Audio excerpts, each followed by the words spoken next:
Hi, I'm Shannon Thrasher. A little bit about me. I have over 20 years experience as a firearms instructor in the military, law enforcement, and private security fields.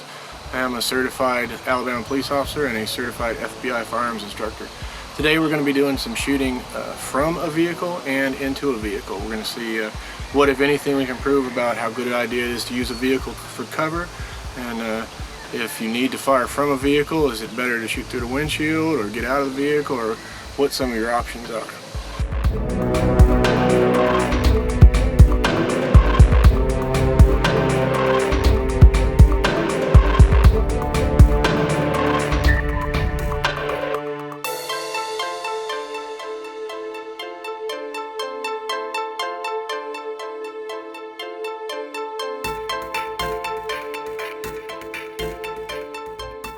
We are working today on a closed range, and safety is always the #1 concern. The 4 fundamentals of firearm safety are being adhered to. You'll notice that any shooters today are wearing eye protection, ear protection, and a ball cap to protect from broken glass. Any shooting done in the vehicle where there's a chance of spraying glass, they'll also see gloves and other protective gear. Okay, this is going to be through the windshield of the car, shooting a Glock 22 .40 caliber. We got 180 grain hollow points. Eyes and ears in place.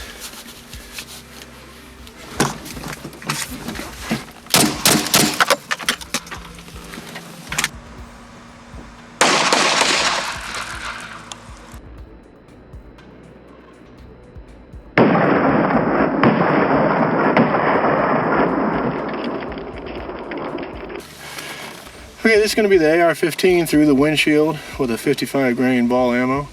We're going to fire a few rounds and kind of create a firing port for ourselves, push the muzzle through that, and then continue to fire as long as the threat is still there. Eyes and ears for everyone.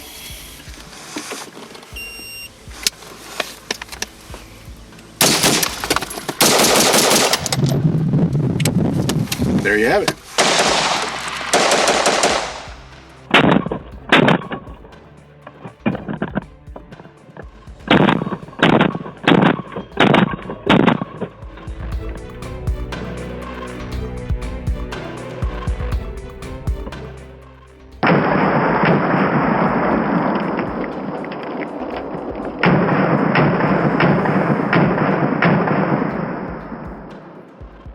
Okay, now we're going to fire several common handgun rounds into this car door and see what, if any, penetration we can get, see if we can determine anything about that.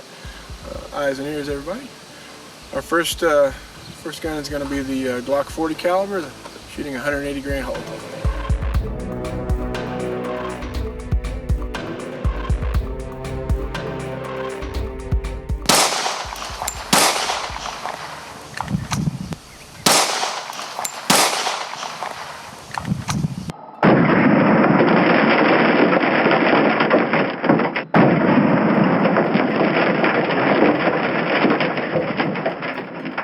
Okay, and again, now this is the 40 caliber with 180 grain hollow point.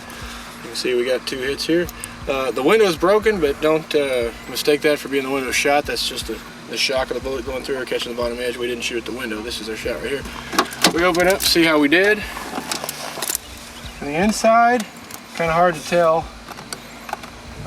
where stuff looks like. We got some shrapnel right here, maybe come through. When you look at the target over here, you see we have 1 clear bullet hole. Tells us that second bullet's still in our door somewhere, which kind of proves the point that, you know, sometimes handguns will penetrate a car door, sometimes they won't. In this particular case, we got 50%. Our next gun will be the Springfield 1911, firing a 230 grain hollow point.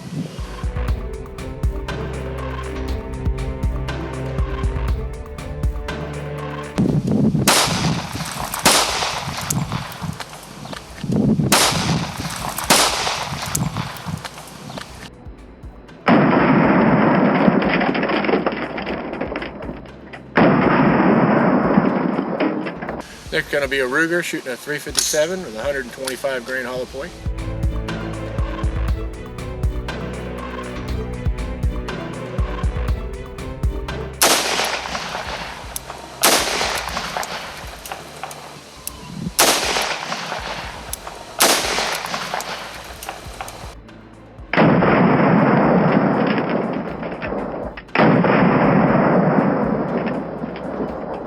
Next we'll fire the world famous 44 Magnum in the Smith & Wesson, shoot a 240 grain hollow point.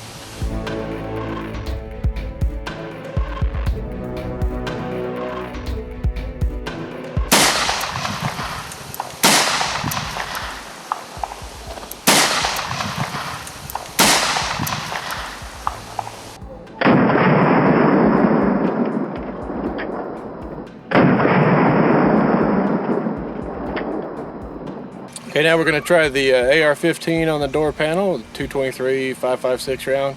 It's a 55 grain ball ammo.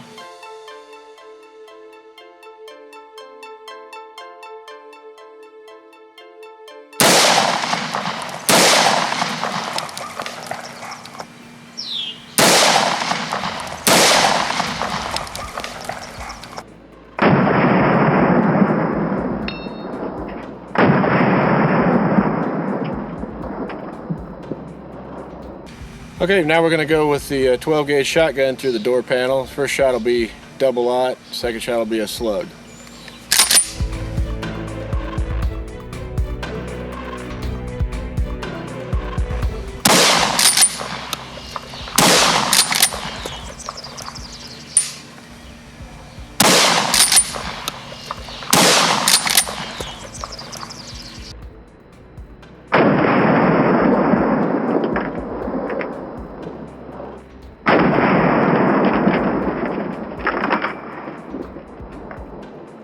Alright, let's see what we got as far as penetration with the handgun rounds through the car door. You can see here we already looked at the 40. We fired 2 rounds, we got 1 through. 357, you know, round everyone talks about, you know, shooting through engine blocks and stuff, but in this case only one of them even shot through a door. Both our 45s went through, both our 44s went through, and tell right here both our 223s went through. So we got 8 out of 10 rounds through the door into a target with enough velocity and force that they would have done some good damage. So what that's telling us basically, if you're a good guy, don't rely on that door as cover. And if you're shooting at a bad guy through the door, don't let that psychologically block you from engaging that target. Chances are that skinny, thin metal on your car door is not going to stop at least the majority of your rounds. We're not going to get into it here whether or not it's a good idea to shoot the tires out of a vehicle, moving or otherwise, or whether it's in your department policy, but we're going to go ahead and shoot this tire and see what kind of reaction we get. So if you need to, you'll have an idea what you need to do.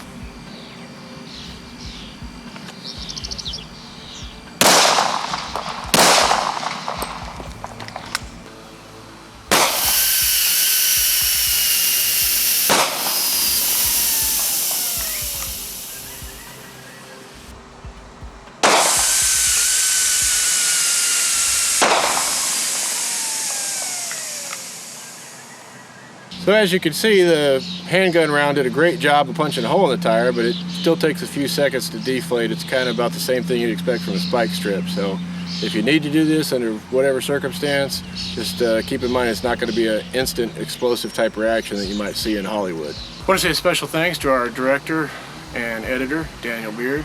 I'd also like to thank Doug Owens, who donated the vehicle for today's training.